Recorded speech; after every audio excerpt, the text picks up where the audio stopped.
Magandang gabi mga kakarwas, mga kabendot, mga ka-DIY. So ito po, pinapos ko agad yung po-order kasi kompleto naman ang piyesa. Ito po ay in-order kanina. So ginabi na ako. Tanghali ko na kasi ito naumpisahan. Kasi may pinuntahan pa ako kanina. Tinapos ko lang para bukas mapaship na. Yun po kagandahan pag kumpleto ako sa piyesa, madali pong tapusin agad. So ito po yung new model na.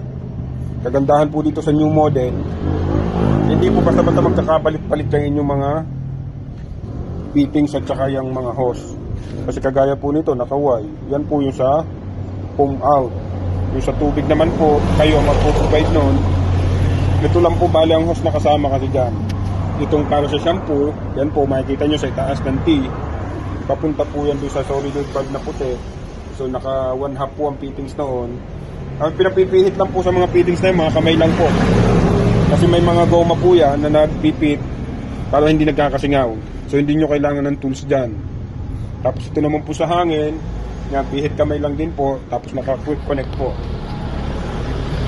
Yung sa inyong supply ng air compressor, kayo po magpo-provide ng air compressor nyo, tsaka yung supply nyo na hose. Tapos ang gagawin nyo na lang po dyan ay maggawa ng shampoo storage. So 20 liters po ang pinaka-the best para pang matagalan. So yan po ay pan-testing lang, kaya maliit na bote lang po. Tubig na lang po ang laman yan, hindi na po yan shampoo. Kasi pinakain ko na po yan ng shampoo. Medyo parang kulang-kulang dalawa po nito pinakain ko, kaya hindi ko po kailangan maglagay pa ng shampoo dyan. So settings po nito, yung pagpapakain, sasagad nyo lang sa dulo, tapos pakain nyo po yung laman. Pinaka-the best po nyan, yung una yung papakain ay may lahok na tubig para madali po siyang higupin. Yung una lang naman po, yung una nyo pong lagay ay tubig tapos shampoo. Pag mix nyo po yun para lumabnaw. Tapos after po nung mapakain nyo na ng shampoo, nakapunta na po yun sa tank. Kahit po malapot na lahat ang ilagay nyo dito, wala pong problema yun. Kumbaga para sa unang feeding lang naman po yun. So testingin po natin. Huwag nyo pong kalimutan pala, ito po yung water level nya, makikita nyo yan. Pag nandyan po yan sa level na yan, ibig sabihin hanggang dito ang tubig, the rest ng tank sa ibabaw, yun po yung itinutulak na foam. So yan po ay napaka-less ng konsumo ng tubig at saka sa shampoo. Kasi yung tubig po, yung tubig dito sa baba, bubugahan ng hangin para mag-bubbles. So yung bubbles lang po o yung foam ang itinutulak palabas. So napakatipid po ng consumption. Although may mixed water, konting-konti lang po yung mixed water niyan. Kasi ito po ay controllable, depende sa inyo. At maliit lang po yung butas niyan dyan. Kaya maliit lang po yung lumalabas ng tubig dyan. So yun po, testingin natin. May kisaksak po.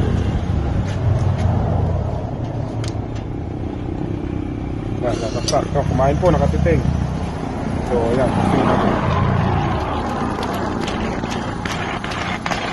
Yan, napakalakas po ng buga.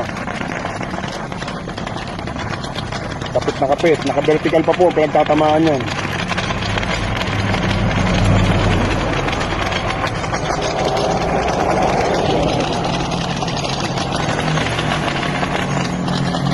Ito po ay order ni Sir Jeremy Natividad ng Calamba, Laguna.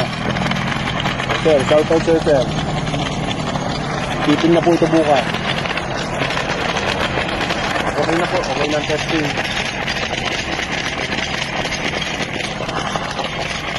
Yan po.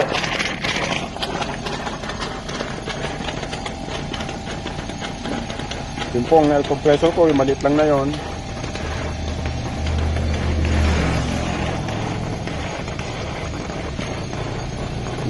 Yung pong natitirang binubuga lang po yung natitirang pressure para iwas panis po.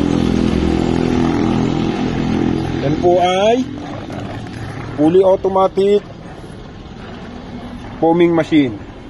Fully automatic po, automatic nagre-refill ng tubig, automatic nagre-refill ng shampoo. Huwag pong kalimutan itong hose, lagi naka-overhead. Tingnan naman po sa dukan. Para maiwasan po ang overflow. Ano naman po, mas maganda po itong tank nyo nasa baba ha, huwag nyo po i-level na ganyan. Yan po ay brake testingan ko lang.